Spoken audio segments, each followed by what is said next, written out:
everyone. Good afternoon. Today, this is without Dan knowing and without me knowing until a couple weeks ago. This is kind of an extension of the summer colony program that was done in August, because Dan is doing a program on Fort Point Hotel, that the whole program is Fort Point Hotel, instead of just being skimmed over. And if you don't know, Dan and I are cousins, and we're only 18 days apart in age. Oh. Guess who's older? Oh, his parents were hoping for a girl who was going to be named, Martha. and my parents were hoping for a boy who was going to be named Arthur. Thank goodness. Everyone would have thought we were twins, but Martha and Arthur. yes. But we surprised them, Yeah. and we did not get rhyming names, so. And all through school, Kathy was the smartest and I was the dumbest. You were not the dumbest. Especially not in anything that interested you. Which wasn't much. History. Yeah. So Dan is going to take over, and I have one quick question. Yes. Regarding the hotel. Recently, somebody on Facebook posted that they had 2 of the plates, dinner plates. that was for the hotel that was in town. Before the day. The one on For the the deck, maybe. point by the lighthouse was never called the Stockton Hotel. It had several different names, and one of those plates is on the table in the meeting room today. Good. So Yeah. you can check it out later. Okay, take it away. Thank you everybody for attending. The program is the Fort Point Hotel. We have a few artifacts, some pictures. We also have some things to present to the Historical Society. I'll wait for a moment until Marcia gets settled down, because she, as the secretary, needs to take notes.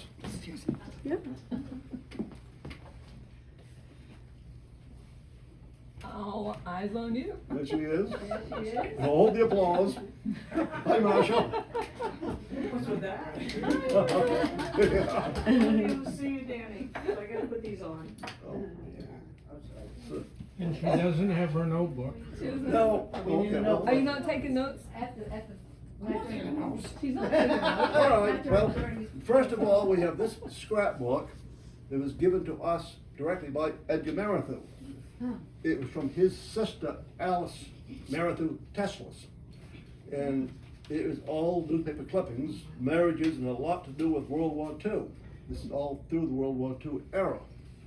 Boys that were in the army, and those that came home, and those that didn't, and so forth.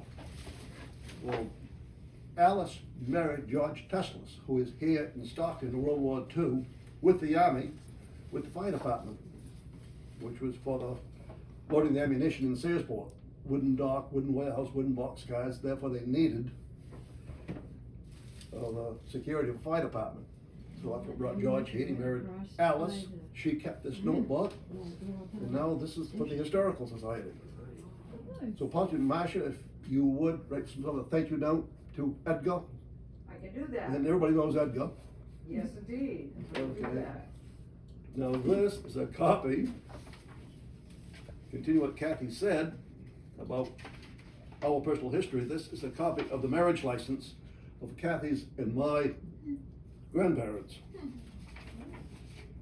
So, Which grandparents, Danny? Arthur Harrison and Gertrude Randall Berry. And dated 1912. So there is that. A lot of little things. I'll try to, maybe if I can put my glasses on, I can see them. Oh, here's a picture of the bell tower, the bell, the lighthouse at the Cape, Fort Point. Oh, this is a stereoptic cut. I think about this on eBay. It's taken apparently from Stockton Village, from the mill. The mill was where the bridge is now when you go to the west side of the Cape. It's down across the water, and you can see the village in the background. And your bylaws of the Bayview Rebecca Lodge, number 141, Stockton Springs, 1919. No better place in the Historical Society for those. And, not sure what these are, but Chautauqua season tickets, Stockton Springs, November 2nd to November 5th. What year again was that, Dan? It doesn't give the year. Okay. It just gives, one is for adults, this one's for children, this one's for adults. November 2nd to November 5th. Oh, yeah, 1922 to 1923. I can't even remember where they came from. And a few Stockton Springs Trust Company checks. There's Albert Ames from Mrs. Warren C. Haskell. She had a store on the Cape across from Wesley Shute, which everybody knows that Wesley Shute lives. I have had some. This one was to Henry Hawes. My great grandfather. Yeah. This one's Ben Harrington. Some like Angus Holmes. My grandfather. When I was a kid on the school bus, I go on the school bus one day and Angus Holmes and Elwood Gibb were tearing down the sardine factory. And I saw papers flying everywhere. So I jumped off the bus. My mother gave me a plastic bread bag. I got my bicycle and I went down and scooped up all these checks. And other papers were blowing all over the yard down there. So So you had Danny, them ever Danny the since? pack Yeah. rat. Yeah, I give them out. Historian. Well, some were to William Frazier, I give one to Bill Frazier, one to Anthony Frazier. Awesome. Oh, this is for Red Seal Concert and Ball, Denslow Hall, Stockton Springs, August 14th, 1897. Is that a dance card? Yes, Excellent. yeah, there's a couple of them here. All right. You know, this is a picture, I think, from Freddie Shute, as I remember. It is the Lucille, it's one of the sardine boats Wow. to the factory. Yeah. Vessel Lucille of Stockton Springs Canning Company. Built about 1910 by Captain Babbage. I've forgotten that. I'm quite sure Freddie Shute gave me a picture of it. He gave me a picture of the Uncas, but I can't find it. But I guess they go out in the ocean and drop the net and load up the sardines, and looks like it holds quite a few of them. Plus, you don't know anything else that they're loaded up, maybe some seawater. This is a picture of Clarence Lanfer, Ticker. Ticker Lanfer, Gotcha. and it shows the sardine factory in the background. Now, Bonnie's family owned the sardine factory. But Ticker lived, well, we know it's a Faunt's house, the lady lives there today, and I don't know who she is. But Ticker lived there. She also, he lived in the barracks, what we call the barracks. He lived in that house. Where was that? That was to the left of the Font's house. It was a long building that was Oh. built to accommodate That was the, beside the sardine factory. well, Oh. it was, depending on how you looked at it, I'm looking yes. at it now. And the people, the women would come over from Penobscot, to do the fish, and they would stay in that building during the Oh. week. Oh, the boarding house. Yes. Oh, I remember that. And that's where Yeah. Ticker lived at Oh. the end of his life.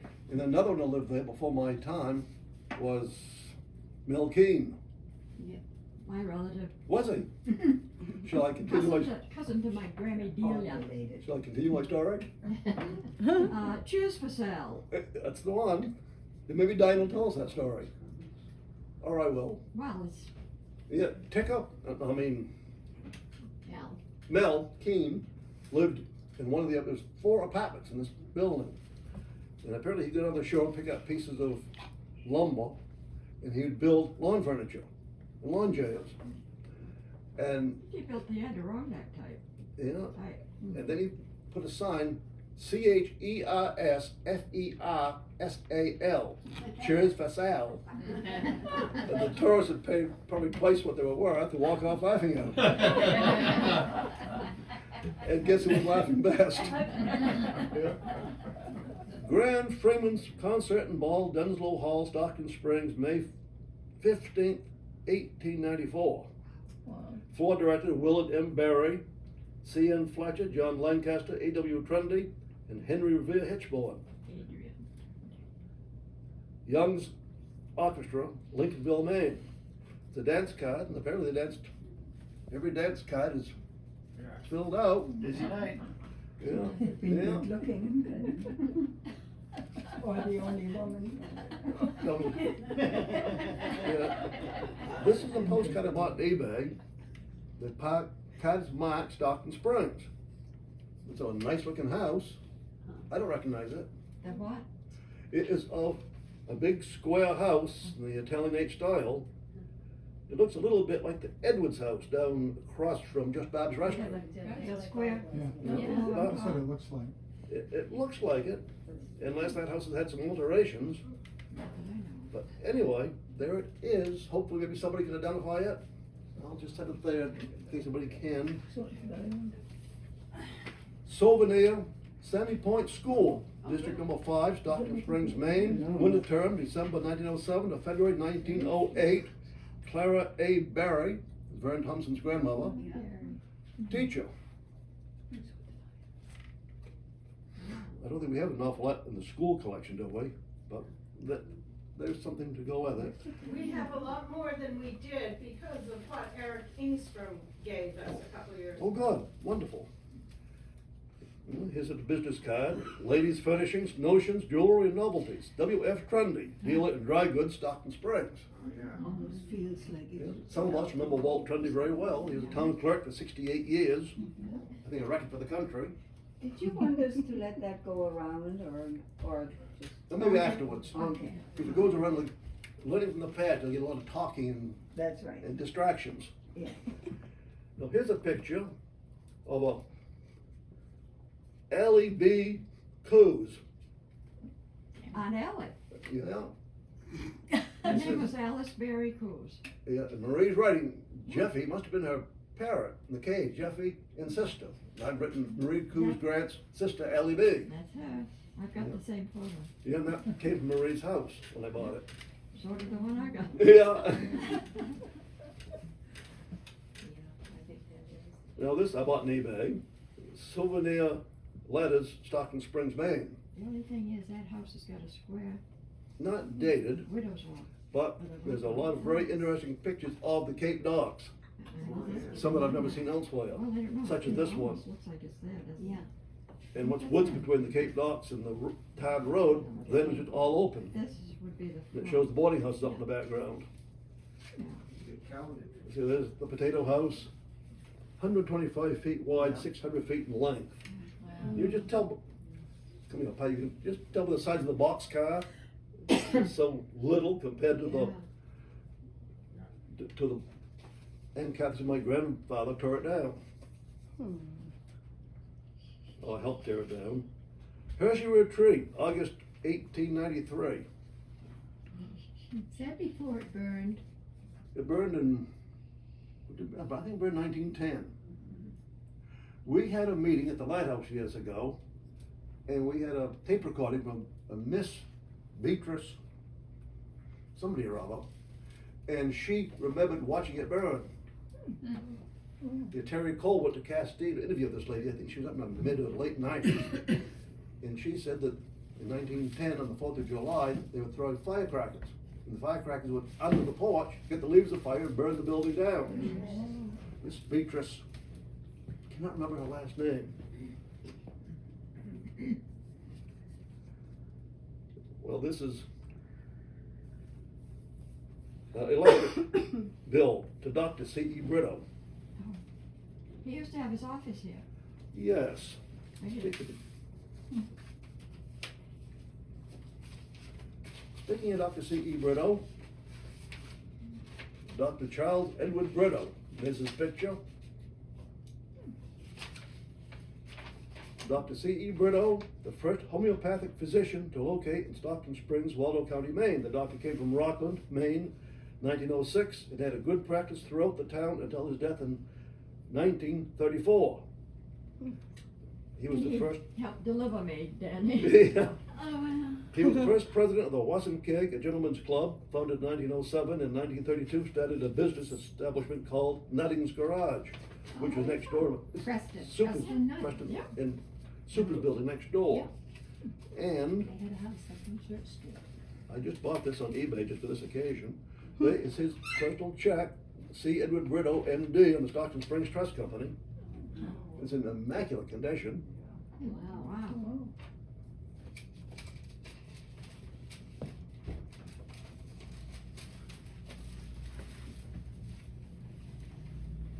So it's Ralph.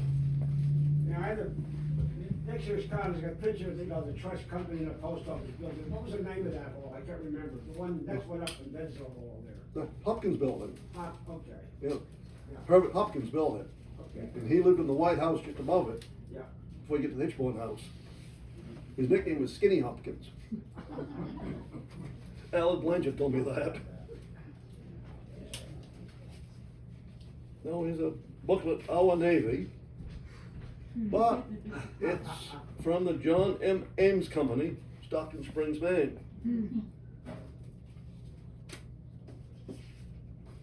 What's the date on that? Does it say? I don't think it has a date, as I remember. Oh, let me speak of Ada Mae Hopkins. There's a clipping of Ada Mae Hopkins on her 98th birthday. 98th? 89, dyslexic. 89th birthday. Yeah, she was born at sea in a father's ship. Lived in the big house up on, well, the house just below Kathy's house on Upper Sylvan Street. She was born at sea, and her father, Captain Everett Staples, built that house. Been through several families since. But she was quite interesting. Now this house, of course, was lived for 100 years by the Colquitt family. Here's a picture of Captain Melvin Colquitt. It's not a very good picture, but gives us an idea. Now we have a stereoptic card here somewhere of the building that stood on the corner where Denslow Hall was later. That today, as you start up Church Street, it's the grassy park on the left. Well, that stereoptic card under the magnifying glass, these are what the signs say on the side of the building. Hopefully that'll go with that stereoptic card. The Roberts and Hitchborn store building. One side says Roberts and Hitchborn, the second side Corn and Flour. The third sign says harness and shoes made and repaired. The third, furniture, feathers, and chamber suites. I guess they all go together.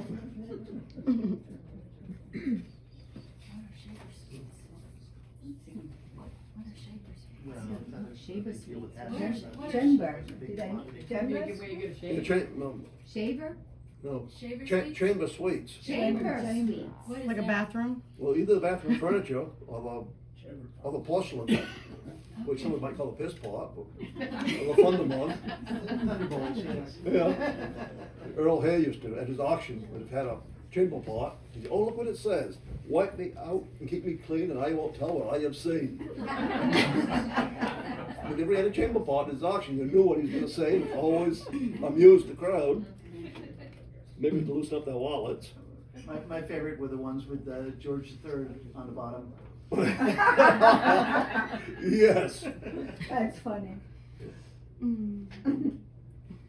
This certifies Mr. Henry M. Griffin of Stockton Springs, Maine, and Miss Harrietta J. Berry of the same place where this day united in marriage. Oh, March 4th, 1889.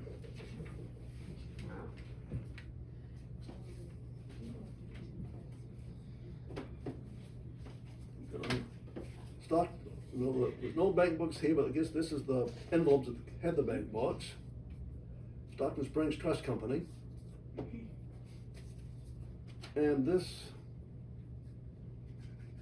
oh, it's somebody's, Ralph, there's an M and the rest of it is in ink, but I can't read it. Stockton Springs Trust Company in account with Ralph somebody, but somebody's bank bought 100 years ago.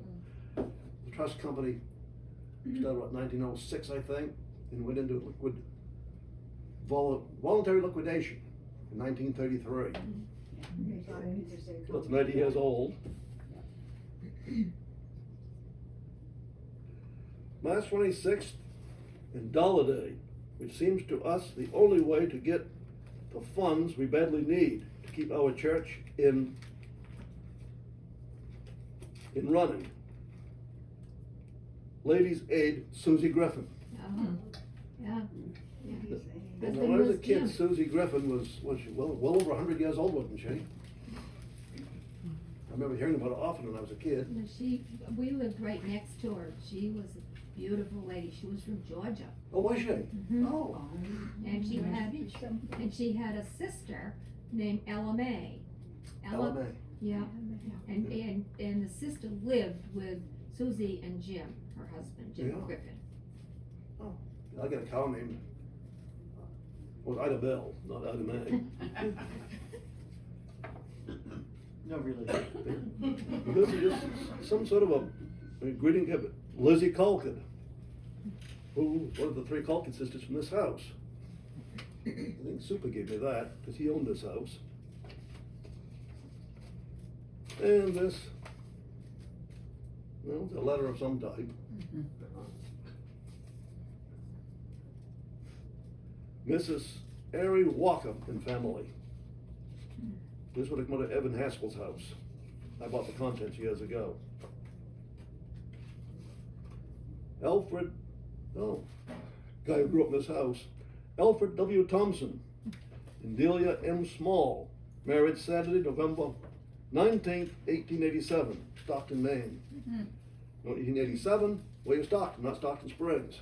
Right. That came in 1889. So that's been around for a while. Permanent home. Those Stockton Springs. Oh, negatives of Fort Knox. Somebody gave that to me a long time, I think, for the society, what time it gets here. Oh, and this is kind of cute. It's a Christmas card to Evan Haskell from Arthur Parsons, both men that lived at the Cape. After high school, I'd considered lobstering, but they already had two lobster fishermen, Cappy Hall and Arthur Parsons. They're both 75, so there was no place for the third lobsterman. No, they're both gone. You know, Ethel M. Colquitt from Sandy Point, and I think it's a letter, and that comes from Super too. And there's a bunch of pictures. You know, the top one is taking the top of Fort Point, looking down toward the lighthouse. And today those huge spruces are blowing over, just a few bushes whenever this was taken.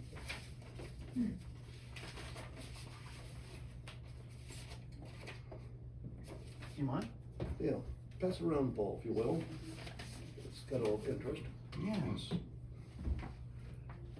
Now, I think something like that. No? we want the same one for Andrea.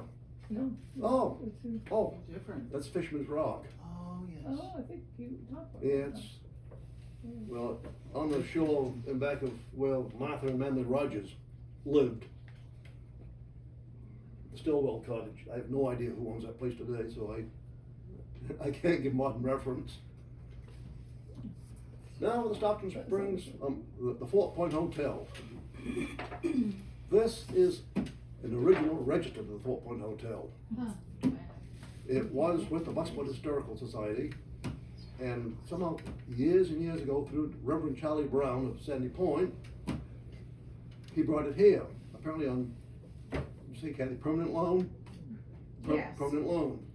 I read through it. There was only one person in Stockton. This year was 1897, I think, who stayed at the hotel. The last name was Overlock. Oh, yes. And the only Overlock that I ever knew was the first house going down School Street on the right. Right. It was Belmore Bennett's house for many years. Lydia. Yeah, George and Lydia Overlock. Overlock. Yeah. Was he the one that could levitate a table? She did. She did. He liked counting telephone poles. Yeah. Did what? He liked counting telephone poles. That's what he does. Sounds interesting. Who doesn't? I like to stay between them. They Now had a this- spiritualist society Oh, that met there oh, on the second floor of their house. yeah. We got some spiritual society stuff, somewhere with the historical society. Yeah.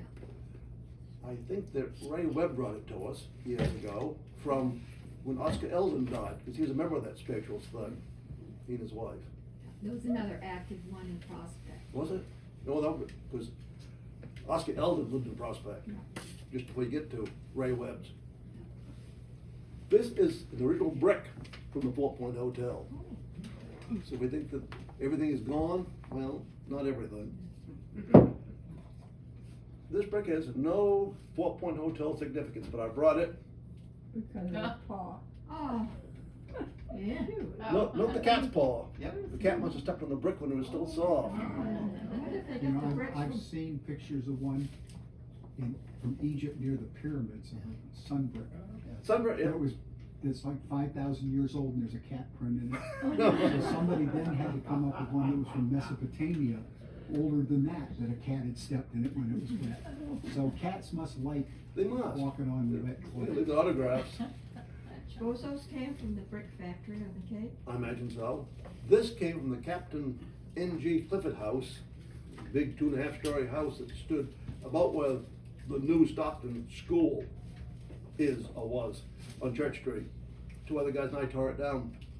I got this granite doorsteps and some lumber and so forth. Each of us made a list of what we wanted before we even started. We tore it down, everybody got what they wanted. But one day, it was raining, and I said to the boys, so I know something we can do. There was a chimney that had been taken down below the roof line. It was raining that day, so let's take that chimney down. Well, we just get a few courses of bricks, and the cement was falling down the chimney, and suddenly we heard a noise. Out come a skinny mother raccoon. Had a- we ran one direction, she ran the other. That kind of ended the chimney activity for the day. Well, somewhere in that chimney, I found that, because we were selling the bricks. Think that's a raccoon? Oh, maybe it's a raccoon. No, That's cat. it was a cat, It's a cat. and it would have been done before the brick was fired. See, it's hard. Cute. But if I didn't bring it, because it's a novelty. Yeah. Okay, 4 Point Hotel, I think nobody can say it better than Alice Ellis, Charlie's grandmother. So I will read what she has to say about 4 Point Hotel.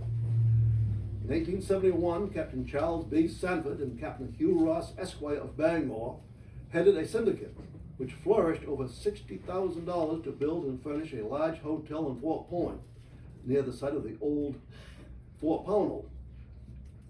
And if anybody goes down to the park today, the road goes right through that cellar. And when you come out, it's the parking lot close to the Fort Pownell and the signs that are up. If you look to your right, as you're going through that short patch of woods, you will still see brick walls, square things that I think maybe was water cisterns, is my guess. When I was a kid, long before the park was through, I can remember the cellar where the kitchen was, and there was a mountain of broken dishes. I imagine underneath that roadway today. And down back was this huge, enormous chimney. It was a regular chimney instead of a big chimney. I've been in it and walked around it. And from down by the sardine factory, looking across the cove, you could see it, the top of it above the trees. When Jack Sandberg bought that property, he was afraid somebody would get hurt, and it took him 2 attempts to blow it up and bring it down. The hotel was built by a Stockton contractor and builder, Joseph W. Thompson. At the time, this was his house, and probably designed the hotel in this house. Mr. Thompson was born in Montville, Maine on May 11th, 1823. He lived most of his life in Stockton. He was one of the town's most prominent citizens. He served his town as selectman and was at one time a representative to the state legislature. He was a justice of the peace. Mr. Thompson also served as the town undertaker for many years. He made his coffins in his shop, which stood where the firehouse now stands. Mr. Thompson was a famous builder. He built many of the beautiful old homes in town and several cottages on Fort Point. One was his, in which he died in that cottage in 1891. He also built in Portland, Maine, and in St. John's, New Brunswick. He married Ursula Biafra. The hotel mentioned above was one of the largest and most magnificent buildings ever built in this locality. The following remarks concerning the hotel are quoted from an old newspaper clipping. Quote, "The building was a marvel of solidity, and nothing of expense was spared to make it conform to the owner's ideas of convenience, capacity, and luxury. It was nearly rectangular in shape," it doesn't say here, but it was 50 by 150, "with a high basement, 3 stories, and a mansard roof."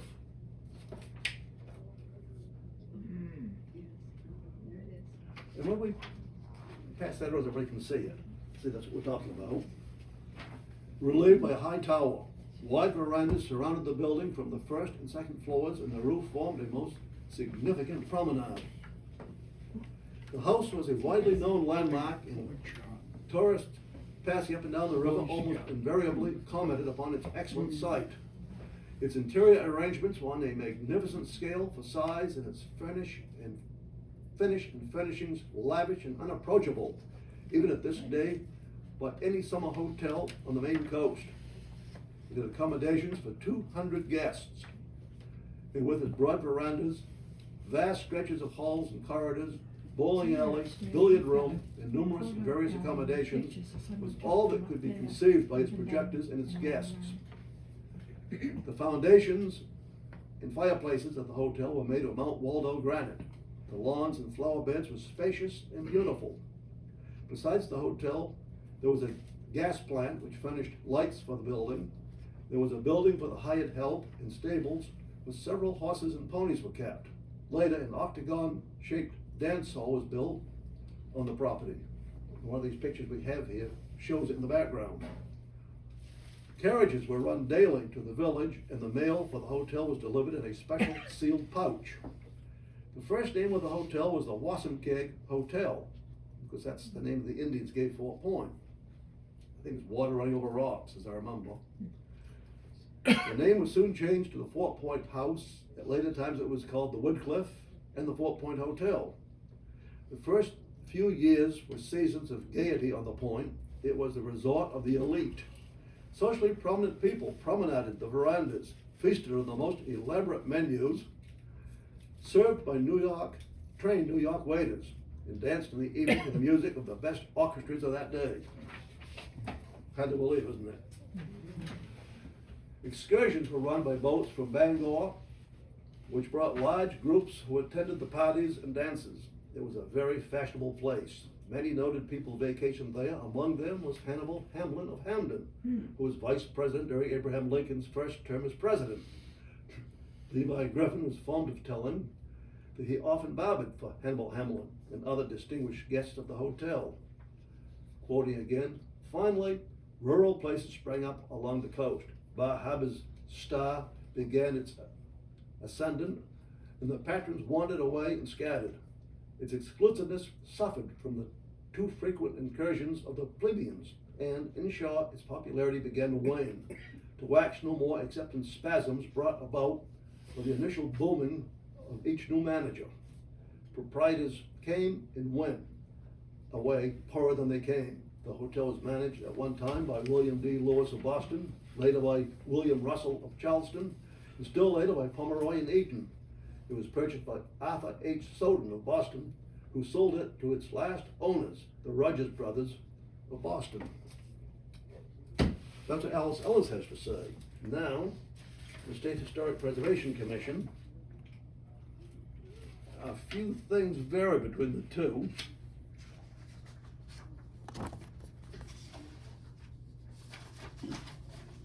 And it's similar, I'll read it. See there again, that is the hotel.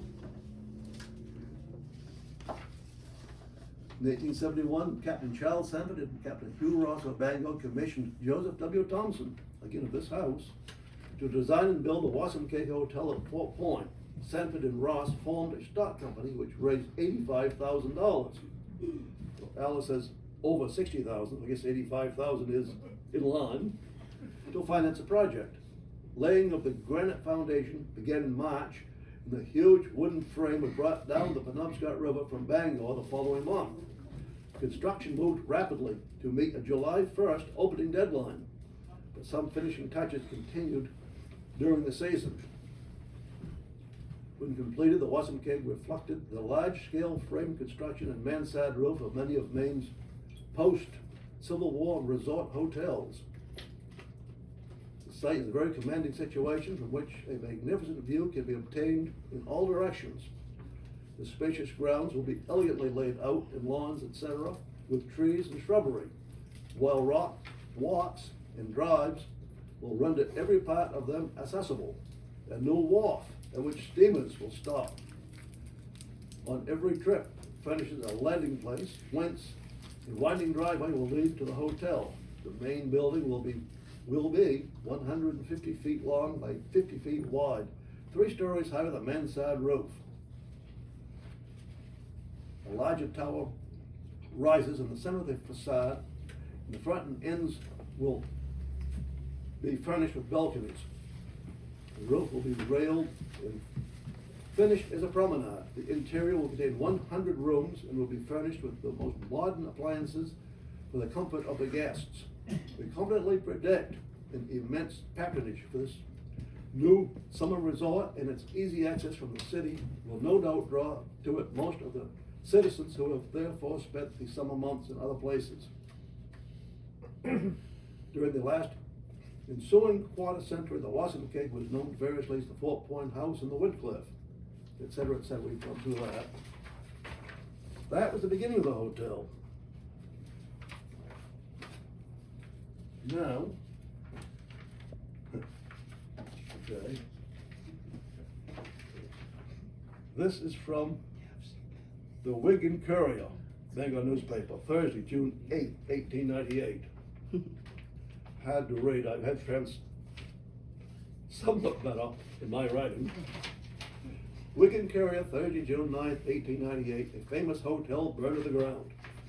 The Woodcliff, the large and handsome hotel at Fort Point, was burned to the ground on Tuesday night between 10 and 11 o'clock. The contents were also destroyed. The fire was discovered by the men on the Hugh and Howell tug Ralph Ross and men aboard vessels which lay off the point, and they hastened ashore to arouse manager Henry Clark and the servants who had been at the hotel a short time ago preparing it for the opening on the 15th of this month. They had to move quickly to escape the flames, which burned rapidly. They saved very little. The big building was soon in ashes, and nothing but a black mass of ruins on the level of the ground was left to show the spot where but a short time ago before had stood a structure which could be seen for miles around.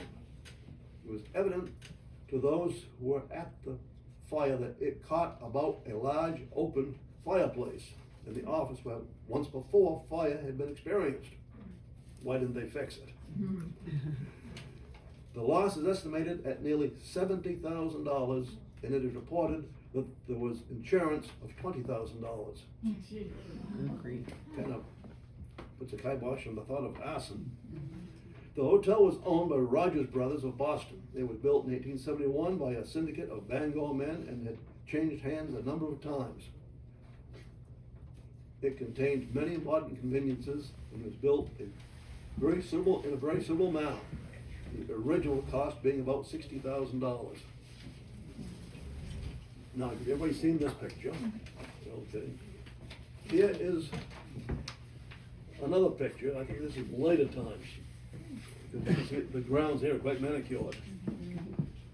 This is hard to see, but this is a picture from way up the very top, the promenade, looking down at some of the cottages at Fort Point. Again, I think this is one of the early stages. The hotel, but you see the grounds still look quite rough. And again, this, in later years, they been playing croquet on the lawn. There's an early picture, but up close you see many, many people standing on the verandas.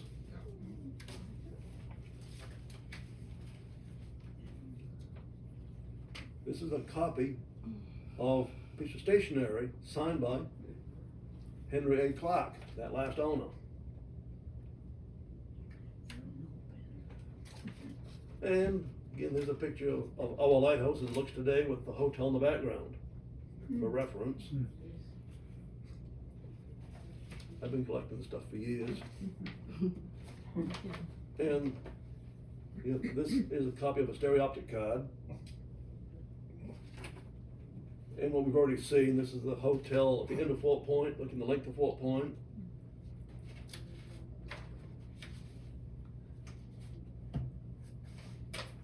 Now,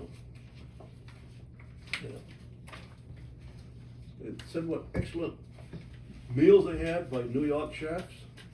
Well, okay, breakfast. Copy of the original menu, which I have, you will see it in a minute or so. Fort Point Hotel, Fort Point, Stockton Springs, Maine, H.A. Clark, Lee C. Breakfast, fruit. Sirloin steak, ham, breakfast bacon, lamb chops, veal cutlets, honeycomb tripe for breakfast. Fish, scrambled, boiled, fried, dropped, eggs, or omelette with ham. Potatoes for breakfast, baked, lyonnaise, French fries. Bread, hot rolls, corn cakes, graham muffins, cold bread, dried toast, buttered toast, oatmeal, cracked wheat, griddle cakes, coffee, tea, cocoa, and chocolate. Doesn't sound too explicit to me, but now, here's the dinner menu. They have breakfast, dinner, and supper like what we have. And I can't find, I'm still waiting for a supper menu. Much of the stuff comes from eBay. Maybe one thing a year. Fort Point Hotel, Fort Point, Stockton Springs, dinner, soup, fish, removes. Oh. Roast, loin, removes. What is it? Well, must be the main course. Roast loin with beef, roast spring lamb with English dressing, roast turkey giblet sauce, boiled ham with jelly. Entrees, vegetables, boiled potatoes, mashed potatoes, stewed tomatoes, lima beans, sweet corn, and green peas. Relishes, Worcestershire sauce, walnut ketchup, pickles, tomato ketchup, olives. Pastry, lemon, apple, and mince pie. No, lemon, apricot, and mince pie. Pudding. Then desserts, nuts, raisins, and figs. Strawberry and vanilla ice cream, coffee, tea, cocoa, and milk. Breakfast is from 7:30 to 9 o'clock. Dinner, 12 to 1. Supper, 6 to 7:30. Except for Sundays, which is breakfast 8 to 9, and dinner, 1 to 2. Now this is something for the society. I can't remember what it was.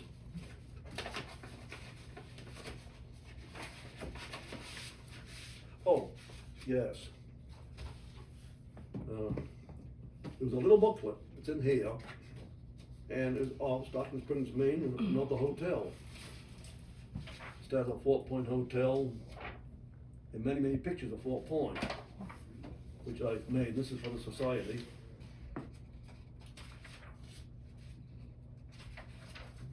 And there's over the lighthouse. Tell quite a bit. Again, there's a view from the veranda way up at the very top.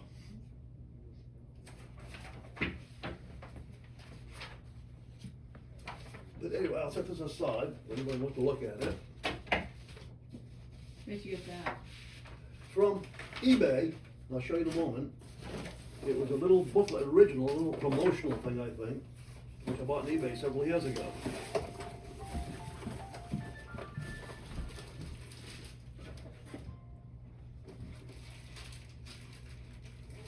I just showed you the picture of the stereoptic card. There is the original stereoptic card.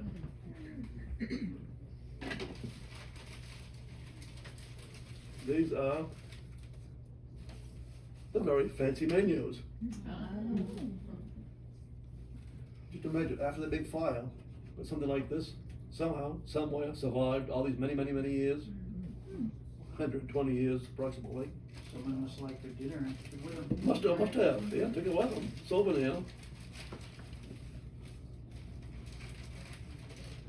And your question, Kathy, is this little booklet. That's there is Fort Point Cove and with these Fisherman's Rock. And New England Summer Resort, Bureau of Information, 3 Park Place, New York. 4 Point Hotel, season of 1895. This will no doubt be the Historical Society's someday, but I'm not quite ready to give it up, but you have the copies. And there's the picture of the hotel, note the flag on the roof. Now I think here, in this building we have is an enormously large flag. We should have, Yes. because it was We do, donated. Kathy confirms that we do. I remember, Yeah, Mama and I were there at the building. oh yeah, remember we opened it up years ago, over Yeah, the sidewalk? and we took pictures. Marilyn Ellis was one of the ones Yeah. holding it up. Well, I wonder, I can't think of too many places in town that need a flag that big.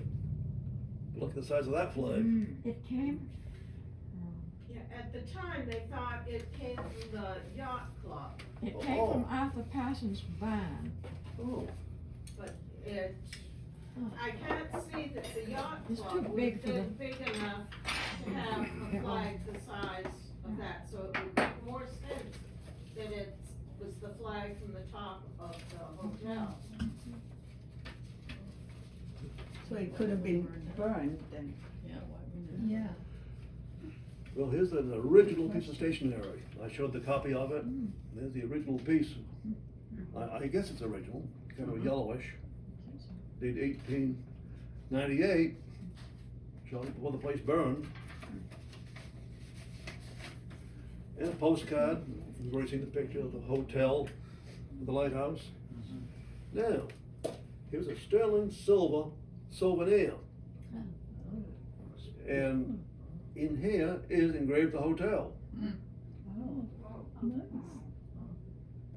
Valerie Murphy gave that to me years ago for speaking to the congregators in Searsport. An original room key, room number 33. Imagine that surviving Must have been amazing. in A.D. Couz's obituary, which is Diane's grandfather. It mentions that he papered and painted at the Fort Point Hotel. So I'm guessing he may have been engaged, maybe working in one of those rooms, and had the room key in his possession when the place burned. Well, years later, it went over to Sherm's house, Diane's uncle, and one day Diane's infamous brother, cousin, thank you, Bob Couz, brought that to me. Does it have any meaning to me? I said, it sure does. You want to sell it? And he said, yes. I passed him $10. Because he had a good use for that $10 bill. And I had a good use for the room key. There you go. So I bet there's not too many of those in existence. They probably ended up somewhere in the ashes. In what we just read, spoke of the pony and the carriages that carried people back and forth. Oh my God. This probably would, see the little hole for the strap? Probably would. Yeah. One on the man's hat. Whoever ran the horse. Yeah. What does it say? It says Fort Point Hotel. Nice. Oh my gosh. Very official. Now, probably everybody's heard the expression, "the fool is money soon parted." $125. I paid it. Did you get that on eBay too? Yes. Oh, wow. Yeah, yeah. And from Mrs. Costello, that owned a cottage at Fort Point, and she gave this to me many years ago, is just a regular lead pencil. It advertises the Fort Point Hotel. Back to eBay. What Danny likes to do.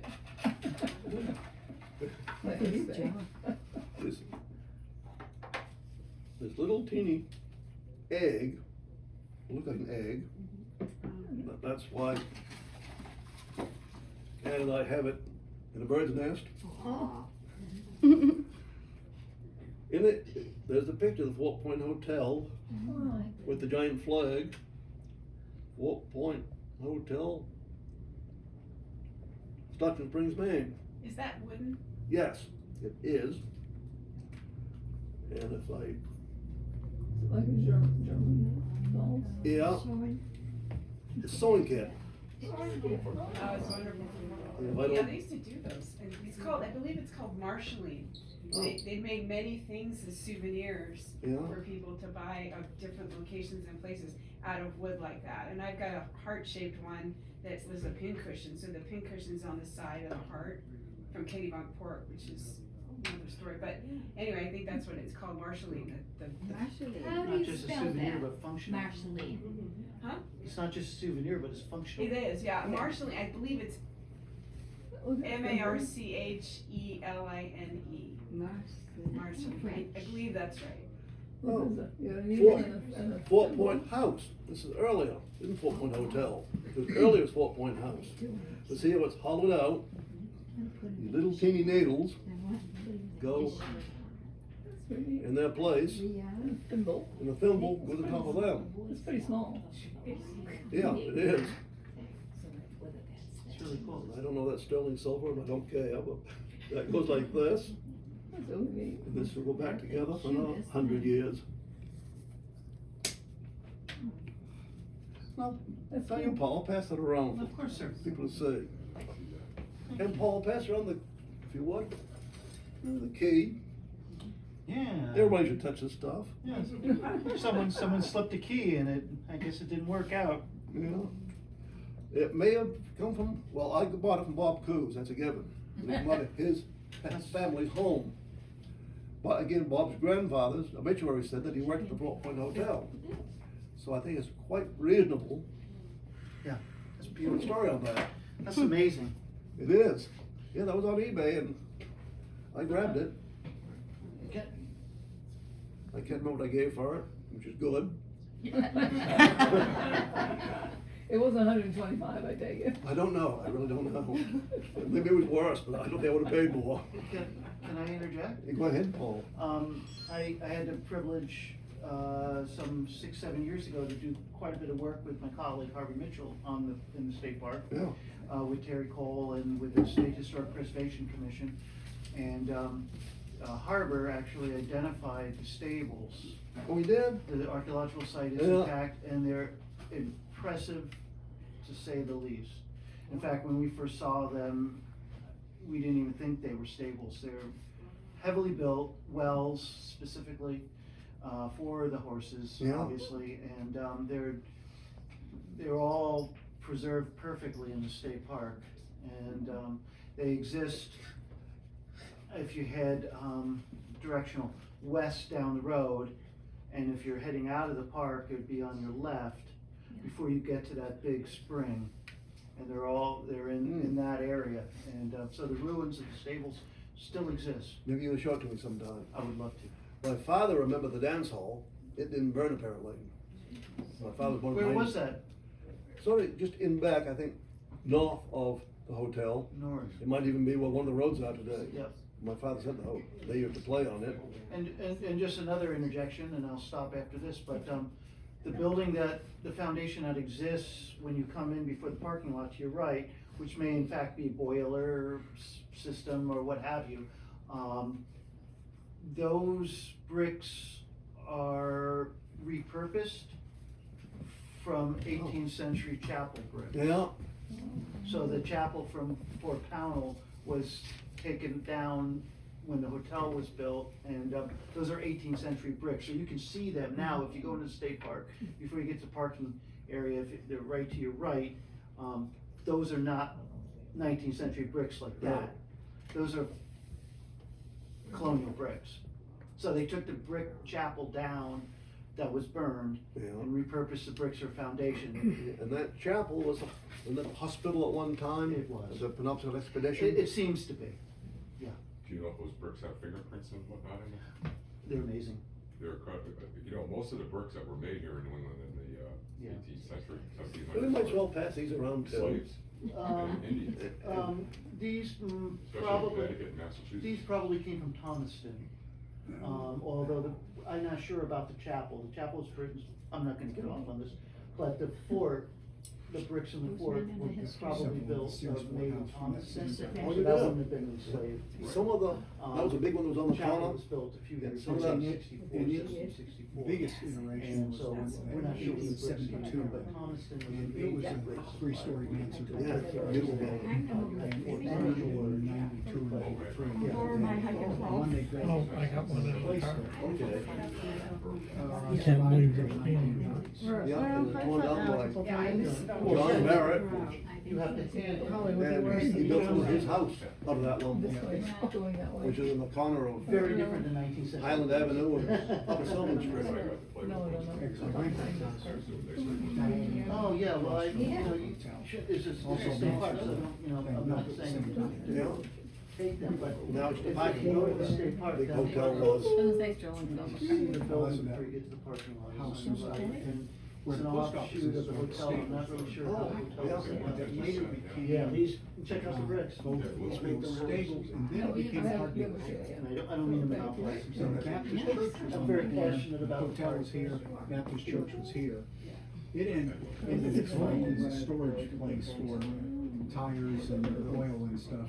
For the dealership. When it became a dealership. Yeah. Did everyone see this? Have you ever looked up the deeds as it was sold? Did anybody ever? I haven't. Make it? I want to. I'm going to sometime. I love that. Yeah, I do too. Yeah. You know, Danny, one of the things that, of the many things that are so interesting that you showed us today is that little souvenir booklet. Oh, yeah. And I'm wondering, thinking of that, possibly that was used at one of the events hosted by what we would now call the Maine Tourism Bureau, that starting in the 1870s would go exactly like to New York City, the big exhibit halls where they were Yeah. having, promoting Maine Oh, yeah, tourism. that's what I've been doing. Yeah, that's what it says on the front. What? New England Summer Resort Bureau of Information, Yeah, 3 Park Place, New York. Yeah, exactly, Well, yeah, that's what I thought. Bureau of That's what I Information suspected. Association. so it's a promotional, Yes, it Yeah. was, and so, just, so we think of Maine Tourism Bureau, we think of it as being 20th century, but it really started right after the Civil War to bring rusticators. And Stanford, one of the original owners, was also the owner of the steamship line. Yes. So it was an integrated series of businesses that promoted these resort areas. We did a program on Charles B. Sanford years ago. Yes. Supposedly, he was staying on a dock, like one of his steamboat docks, and he had a great big ring in his finger, and it slipped off. He dove in the water, and come up a moment later with his ring. Oh my goodness. I forget where I read that, but I you read it didn't somewhere. wanna, you didn't wanna lose his rank. No, no. So Dan, there's a number, room number 33 on the key, Yeah, and when you looked in the registry, what, was anyone registered there by room number? Did you wanna see this? I don't think so. Tell me the state, sorry. It told the family, and oftentimes the servants, where they were from. Many was from Philadelphia, Yeah. but I don't remember. No. I don't remember there being the exact room number. Can I see it, Sharon? It was been a number of years since I read through that. I partly was curious, anybody from Stockton stayed there, it was only that, what was his name? Ralph and Maria, have you seen them? Can't think of it now. Who lived in Belmore Bennett's house? Overlock. Overlock, Right, yes. George Overlock. I was thinking Overshoe, but Overlock, yes. Oh, yes, yeah. Okay. Yes. Danny, we have to pick up Carl, thank you. All right. Yes, Yeah. thank you, Danny. Yes, Thank you very thanks much. for coming. Oh, it's awesome. You know where we are. Yeah, To the you know where to find me. Well, when I see you home, I will bring down some kale. Oh, I'd like some kale. Yes. That has nothing to do with this talk. Take And care. Anybody wish to look at any of these artifacts, they now belong to the society, so anybody wish to look them Absolutely. over, Have a good night. Take please care. do Good so. night. That's all the babbling and jabbering I have, I'm run out. So thank you everybody for attending. Good